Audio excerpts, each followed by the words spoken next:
ketika tidak harmonis, tidak romantis, tidak bahagia di dalam sebuah rumah tangga gitu. Ya jangan-jangan rumah tangganya nggak punya tujuan. Jangan-jangan rumah tangganya nggak punya target dan tahapan untuk menjalani kehidupan. Kalau misalnya bukan, tapi bagaimana kemungkinan yang buruk gitu dia pikirkan sampai ke nanti kayak gini. Nah, kenapa hal itu seringkali menjangkit kebanyakan dari orang, terutama perempuan gitu. Overthinking itu, detail-detail kecil itu terpikirkan gitu. Mengapa ya? Lalu prasangka Abah itu jelek, wah ini pasti ini gimana, wah. Kan pada ujungnya merusak diri kita dan merusak rumah tangga yang ada. Ketika merusak rumah tangga yang ada, ya itu berarti yang kalau yang ingin terjadinya kerusakan, yang ingin terjadinya sebuah keburukan, siapa? Ya iblis kan. Aduh. Air mata dan kesedihan itu adalah tanda kelemahan ataukah apa?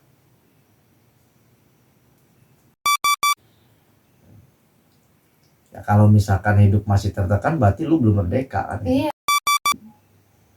Lalu kelebihannya gimana? Kelebihan yang ada pada ibu maka harus berkembang. Kelebihan yang ada pada apa harus berkembang. Agar kita hidup ini tidak banyak nganggurnya, gitu kan? Kalau kita hidup ini banyak nganggurnya berarti kita tidak tidak peduli terhadap perkembangan potensi kita, gitu. Oke. Kembali lagi di Benar Peka Podcast. 5, 4, 3, 2, 1. Mari kita mulai. Kali ini membahas tentang rumah tangga. Assalamualaikum warahmatullahi wabarakatuh. Waalaikumsalam warahmatullahi wabarakatuh. Terima kasih kepada Abah sebelumnya udah setia membersamai kita, tentunya mengangkat satu kata ataupun juga satu tema. Kali ini tentang rumah tangga. Kita tahu bersama sih, maksudnya untuk pengertiannya mungkin cari-cari baik di KBBI dan segala macam, tapi tentang filosofi rumah tangga Abah sendiri ada nggak sih gitu? Ya kalau dilihat secara kata itu kan dua kata yang artinya berbeda, lalu dihubungkan. Rumah itu ya identik dengan tempat tinggal, identik dengan tempat kembali, kemudian identik dengan tempat kenyamanan. Di setiap kita tinggal, setiap kita punya tempat kembali dan punya tempat kenyamanan di dalam hidup kita, maka di situ kita pasti memiliki tujuan, pasti memiliki orientasi. Nah, untuk mencapai sebuah tujuan itu kita perlu dengan tahapan-tahapan. Tangga itu tahapan-tahapan. Dalam sebuah rumah tangga itu pasti ada naik dan turun, ada pasang surut. Untuk mencapai tujuan itu pasti ada pahit manis, gitu. Pasti ada naik turun, pasang surut gitu kan. Jadi bagaimana untuk mencapai tujuan itu, gitu kan? Di tangga pertama kita itu apa sih target kita, apa perencanaan kita, apa yang harus kita lakukan. Tangga kedua, ketiga sampai dengan tangga terakhir yang akan kita naiki, kita jalani, yang disebut dengan kematian itu tangga terakhir. Jadi rumah tangga itu apa? Itu proses untuk mencapai tujuan itu kita harus step by step, harus bertahap. Itu kalau menurut Abah. Abah begini kan, ketika mendengar kata rumah tangga, kebanyakannya tuh orang mengasosiasikan dengan bapak-bapak, ibu-ibu gitu kan. Sedangkan realitanya banyak banget sekarang ini atau di sekitar kita, bahkan kita sendiri yang masih tergolong muda lah atau dewasa muda, baru menginjak dewasa awal-awal gitu, yang mana menjalani kehidupan sendiri saja sudah struggle-nya minta ampun gitu, apalagi menjalani kehidupan berdua.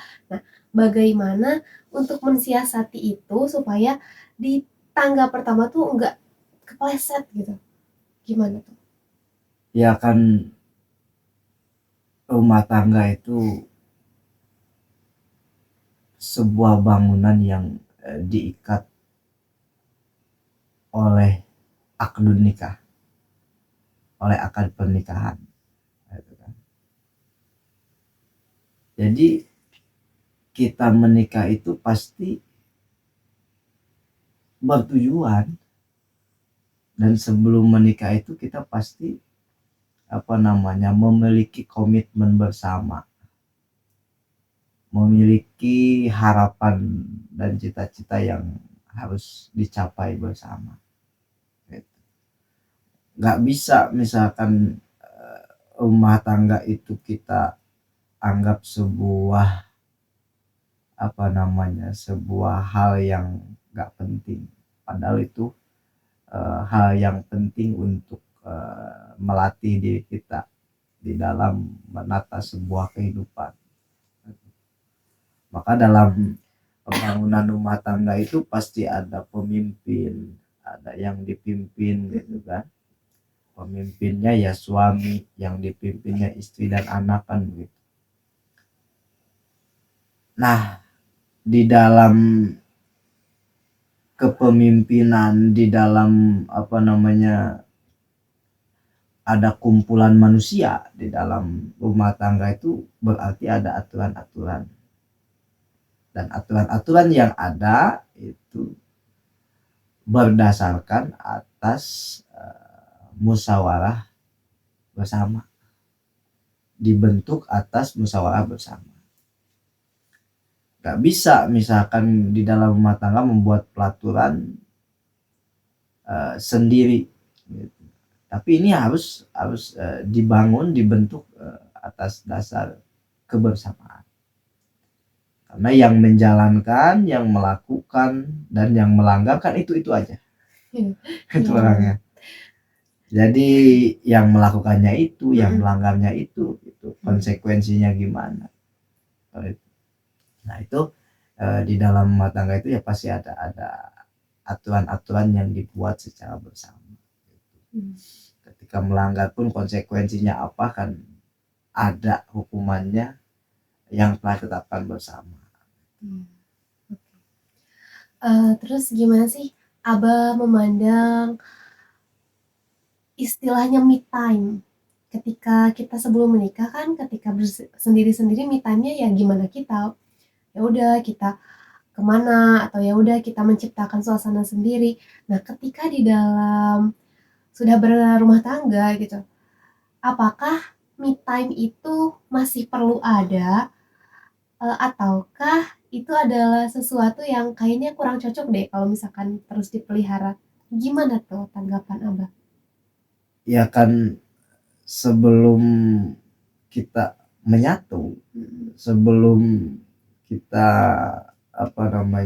berkumpul, tentu pasti memiliki tujuan yang berbeda, orientasi yang berbeda, pencapaian yang berbeda gitu kan.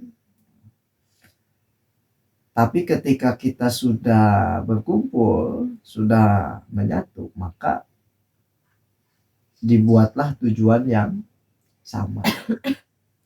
Mau dibawa kemana nih rumah tangga ini, gitu kan?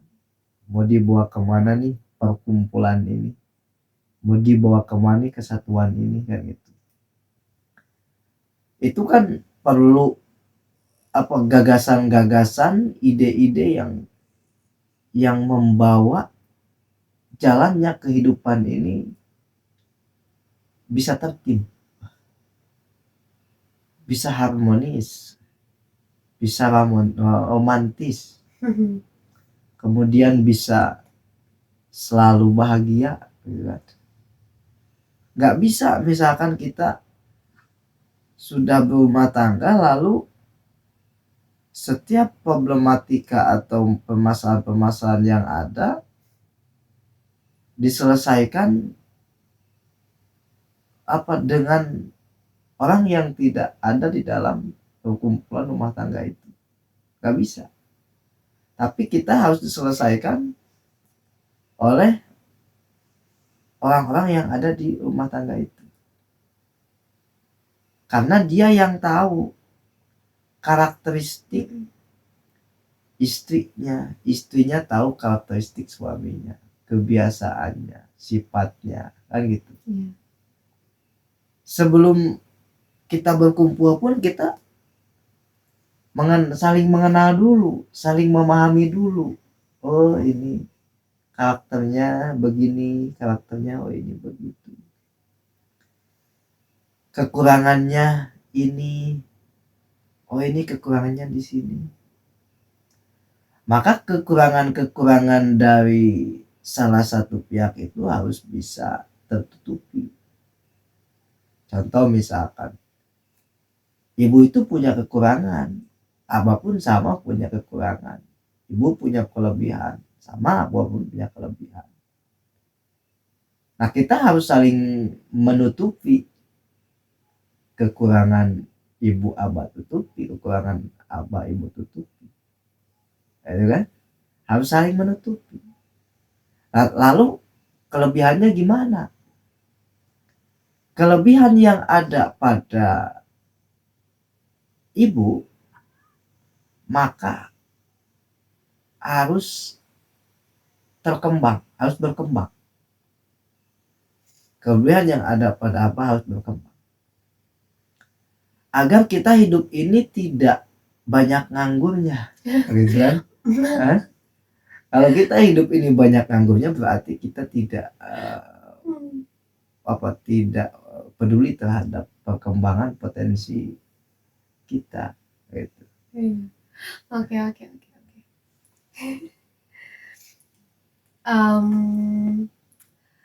Lumayan menghujam banget ketika kata-kata Abah barusan yang kita ini jangan banyak nganggurnya gitu.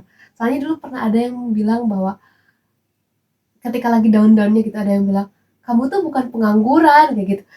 Baru tersadar ya juga ya, baru dia mulai menelaah, oh ya peran kita apa ya gitu, oh iya tugas kita apa ya, oh iya rencana-rencana kita, goals kita apa ya. Kadang karena dunia yang semakin pesat, segala macam informasi segala macam, jadi banyak terdistraksi, banyak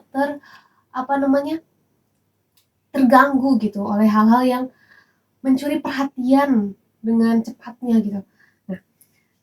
Nah, berbicara tentang peran seorang istri di dalam rumah tangga itu sejauh mana sih, dan seorang suami itu juga sejauh mana sih kalau secara globalnya gitu? Ya masing-masing memiliki peran sebenarnya. Peran istri apa ya tergantung ada pada peraturan yang telah ditetapkan bersama. Peran suami apa ya tergantung ada pada peraturan yang ada pada rumah tangga tersebut. Jadi beda-beda. Iya, itu. Jadi masing-masing memiliki peran, tapi tidak saling mengandalkan. Itu kan. Kalau kita berperan saling mengandalkan tidak akan pernah selesai. Saling mengandalkan itu gimana? Ya misalkan contoh saling mengandalkan, ketika dalam ngurus anak saja misalkan, ya udah sama istri aja, laki-laki gak ikut campur, berarti mengandalkan istri. Padahal suami pun harus berperan. Jadi seorang suami itu yang menjadi pemimpin dalam keluarga itu harus memiliki pemikiran yang integral, pemikiran yang komprehensif. Lalu dia nanti bisa memberikan peran terhadap istrinya, bisa memberikan peran terhadap anak-anaknya, itu kan? Bisa memberikan peran terhadap saudara-saudaranya, bisa memberikan peran terhadap sahabat-sahabatnya. Jadi pemimpin di dalam keluarga yang disebut suami itu ya harus berpikir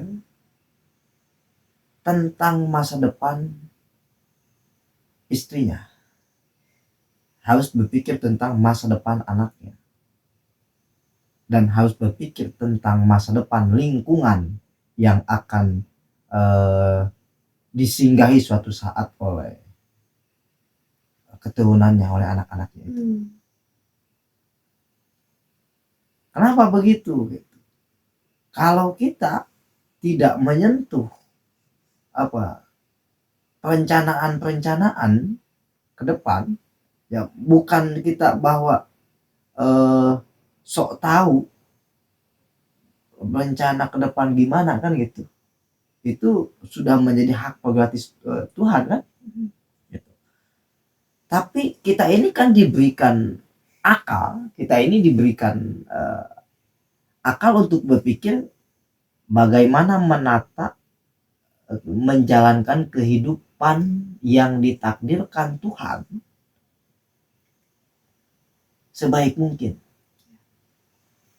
Nah ini ada ininya, ada modelnya. Ini modelnya rumah tangga. Nah, di dalam rumah tangga ini adalah bagian dari takdir Tuhan yang kita jalankan. Lalu kita harus bagaimana? Kita harus melakukan apa? Kita harus kemana?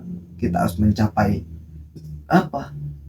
Itu harus dipikirkan agar langkah tindakan yang akan kita lalui itu tidak salah, itu tidak menimbulkan problem, itu tidak menimbulkan masalah. Jadi langkah yang kita lalui ini selalu ada pada keselamatan, kemudahan, dan kelancaran. Karena hasil dari pemikiran yang kita pikirkan dan yang kita rencanakan lalu kita lakukan. Nah, itu. Kira-kira begitu. Oke. Ketika terjadi sebuah permasalahan di dalam rumah tangga, nah seringkali itu kan yang menjadikan tidak adanya titik temu itu karena emosional salah satu atau dua-duanya itu sedang memuncak atau sedang tidak stabil. Nah, menurut Abah sebetulnya apa sih sebabnya seseorang itu teramat menggebu-gebu sehingga diliputi atau dikuasai oleh perasaan yang negatif itu? Ya di sini pentingnya ilmu, di sini pentingnya pemahaman. Kenapa kita ini selalu emosional? Kenapa kita ini selalu marah? Kenapa kita ini selalu bertindak konyol? Ya? Iya. Nah, kalau kita memiliki ilmu, kalau kita paham akan aturan beragama, marah itu dibolehkan atau tidak? Marah yang bagaimana dulu? Nah gitu kan?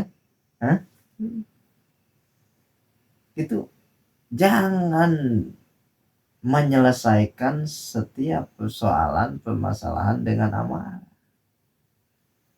dengan emosi, karena akan melahirkan keburukan-keburukan, akan melahirkan ketidakbaikan. Tapi setiap masalah dan problem yang datang itu diselesaikan dengan tenang, hati yang tenang gitu kan, pikiran yang jernih gitu, agar semua terpikirkan solusinya, agar objek orang yang kita ajak ngobrol pun akan merasakan tenang, akan merasakan nyaman, akan merasakan perdamaian.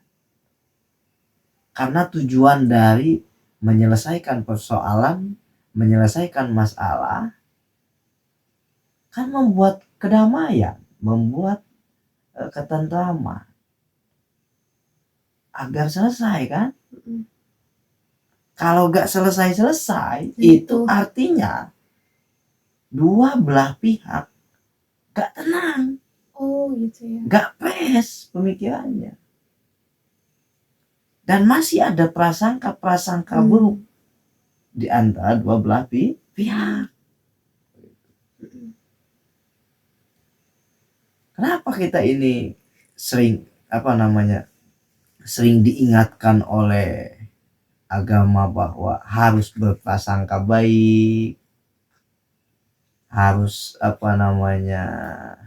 hati ini tenang, pikiran itu fresh, agar setiap problematika, permasalahan yang tiba kepada kita bisa hadapi dengan baik, kita bisa selesaikan dengan solusi-solusi yang bukan tambah masalah, tapi menambahkan keberkahan, menambahkan rahmat Tuhan.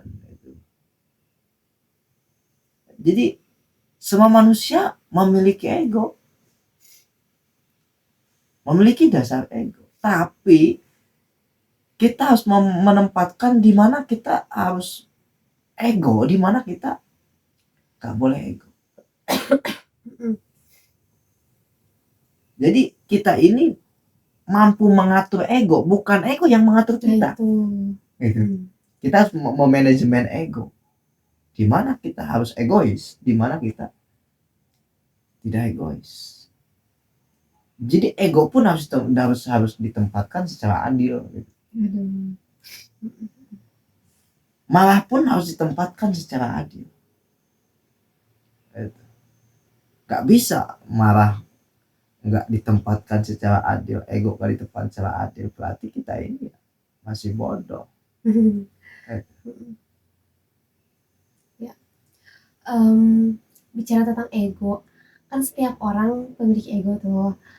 Terus kadang-kadang nih si egonya ini jadi pegangan dia, atau secara nggak langsung mempengaruhi bagaimana dia berpikir dan mengambil sikap gitu. Apalagi kalau misalkan malam-malam, kebanyakan orang nih malam-malam nggak bisa tidur, pikiran lagi kosong, atau malah jadi ketika keadaan kosong pikiran kemana-mana, terjadilah overthinking. Overthinking di situ bukan yang bener-bener kayak orang pemikir yang berilmu benar-benar mendalami ilmu segala macam permasalahan problem, bukan, tapi bagaimana kemungkinan yang buruk gitu dia pikirkan sampai ke nanti kayak gini. Nah, kenapa hal itu seringkali menjangkit kebanyakan dari orang, terutama perempuan gitu. Overthinking itu, detail-detail kecil itu terpikirkan gitu. Mengapa ya? Ya karena begini sebenarnya, di dalam kejiwaan orang tersebut masih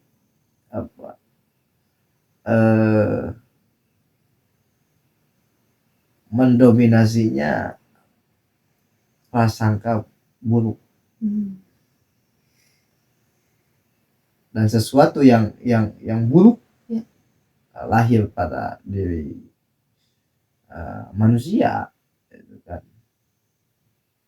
Ya berarti dominasi setannya lebih banyak. Aduh. Gitu kan? Ya kalau setan kan ingin membuat manusia itu bermusuhan, ingin membuat manusia itu pecah, ingin membuat manusia itu tersungkur pada keburukan ya. Tapi kadang-kadang gini, ada ada kata statement dari Sayyid dari sahabat Umar, bahwa sahabat Umar itu pada intinya siap menerima segala yang bakal terjadi di dalam kehidupannya, termasuk yang terburuk sekalipun. Jadi mungkin dia seseorang itu mengadopsi itu sehingga hal buruk ini saya pikirkan sampai ujung-ujungnya gimana. Nah, saya ada keinginan dalam diri saya harus menerima itu. Nah, gitu dipikirkan padahal belum terjadi. Gitu mungkin gitu. Salah satunya. Iya kan, itu kalau itu disebut dengan asas praduga tak bersalah. Aduh. Contoh misalkan ketika Abah berpikir begitu, ibu itu misalkan bergaul misalkan menemui sahabatnya begini kan, kalau dalam diri, kalau pikiran Abah jelek, lalu prasangka Abah itu jelek, wah ini pasti ini gimana, wah kan pada ujungnya merusak diri kita dan merusak rumah tangga yang ada. Ketika merusak rumah tangga yang ada, yaitu berarti yang kalau yang ingin terjadinya kerusakan, yang ingin terjadinya sebuah keburukan, siapa? Ya iblis kan. Jadi kita ini di dalam berumah tangga, problem, masalah sekecil apapun dibicarakan. Masalah sebesar apapun diselesaikan. Jangan ditumpuk, jangan disimpan. Misalkan hari ini ada problem kecil, selesaikan, diobrolkan. Misalkan kalau ditumpuk, nanti jadi membeledak. Gitu kan? Kalau udah membeledak kan jadi nggak benar nanti. Masalah ini belum selesai, udah banyak lagi masalah yang dikeluarkan. Jadi setiap waktu, setiap hari, setiap minggu, setiap bulan, setiap tahun itu kita harus banyak berkomunikasi. Tujuannya untuk apa? Tujuannya untuk menyelesaikan persoalan yang datang sekecil apapun. Hari ini ada problem, selesaikan. Besok ada masalah, selesaikan. Besok selesaikan. Agar clear.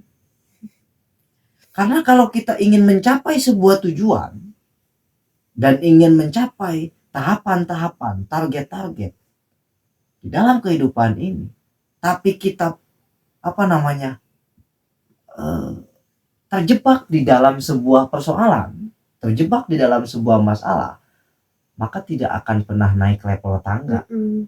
Kita akan stuck di tangga tersebut, di tangga misalkan nomor sekian, gak pernah naik level gitu.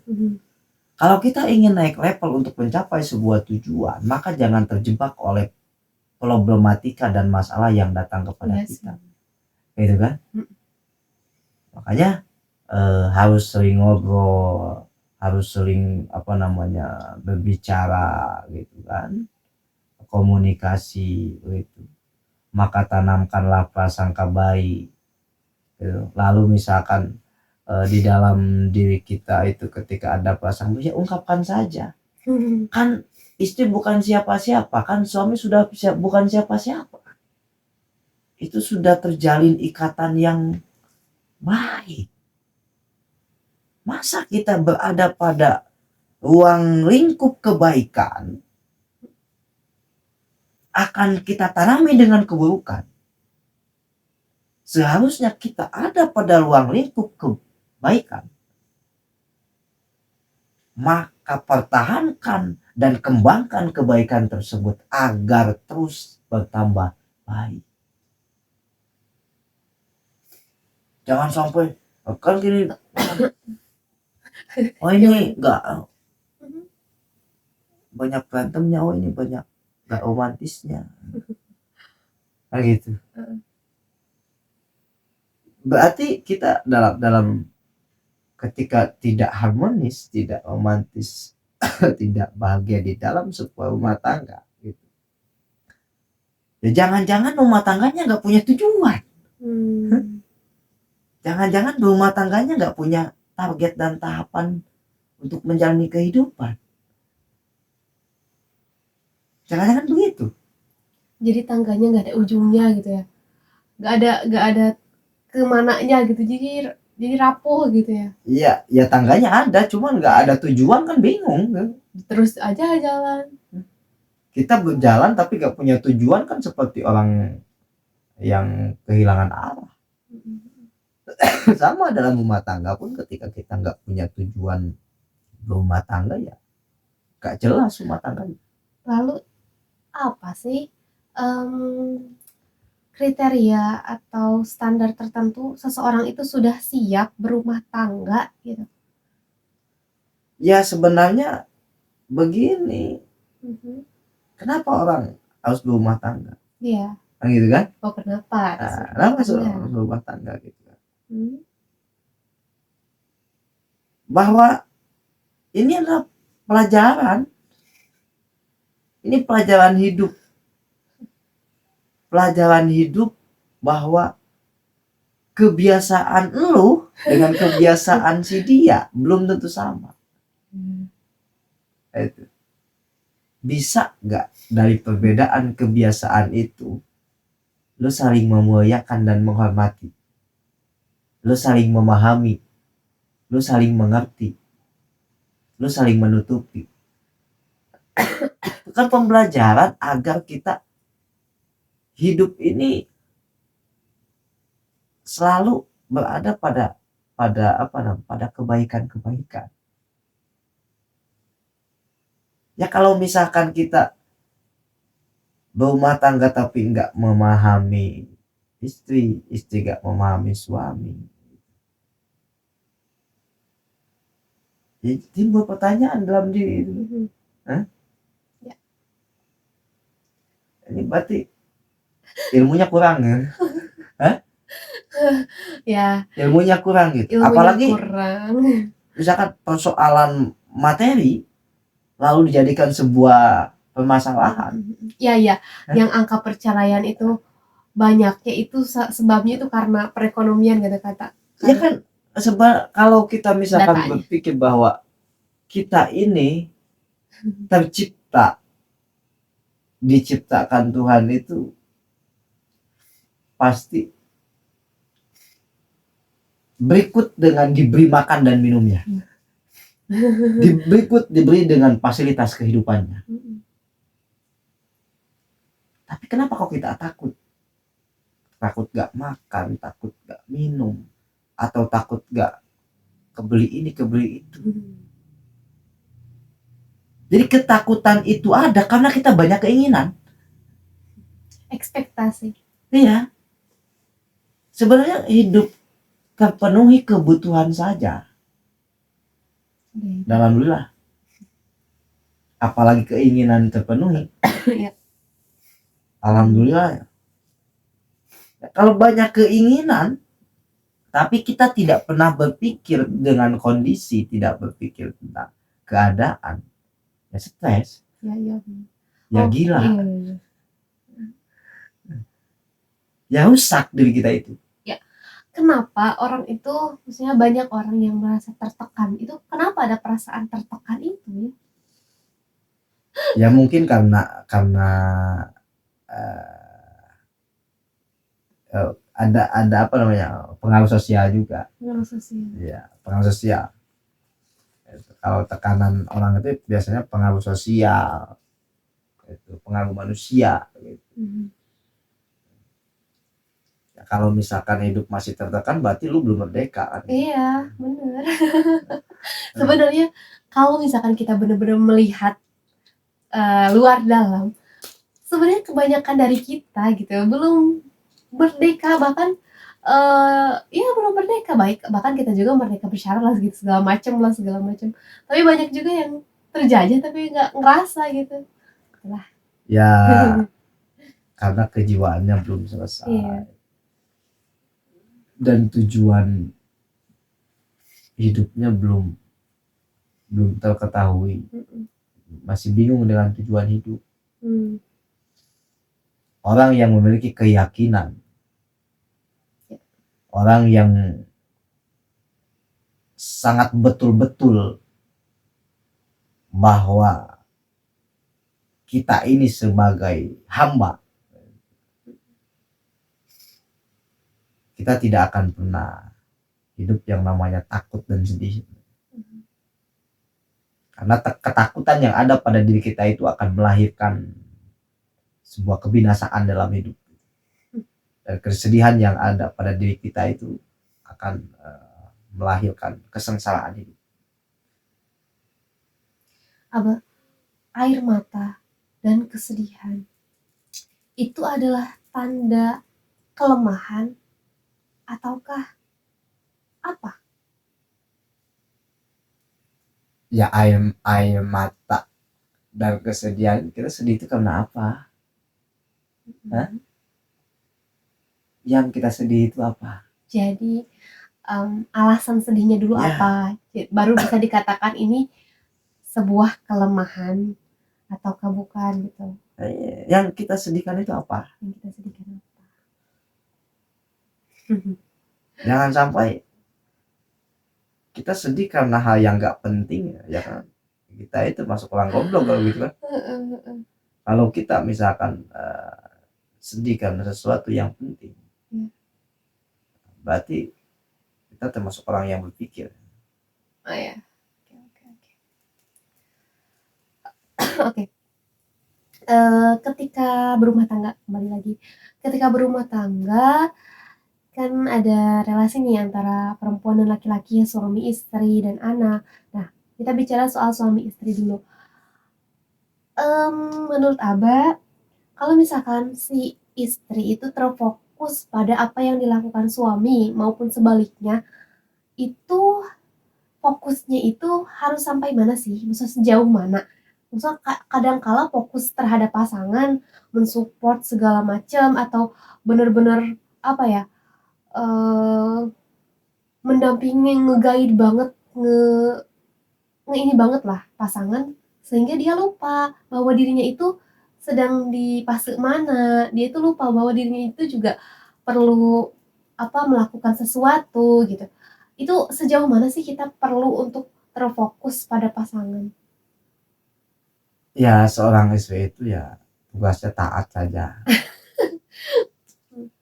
Taat terhadap suami. Lalu melakukan pelan-pelan apa yang tidak dikerjakan oleh suami.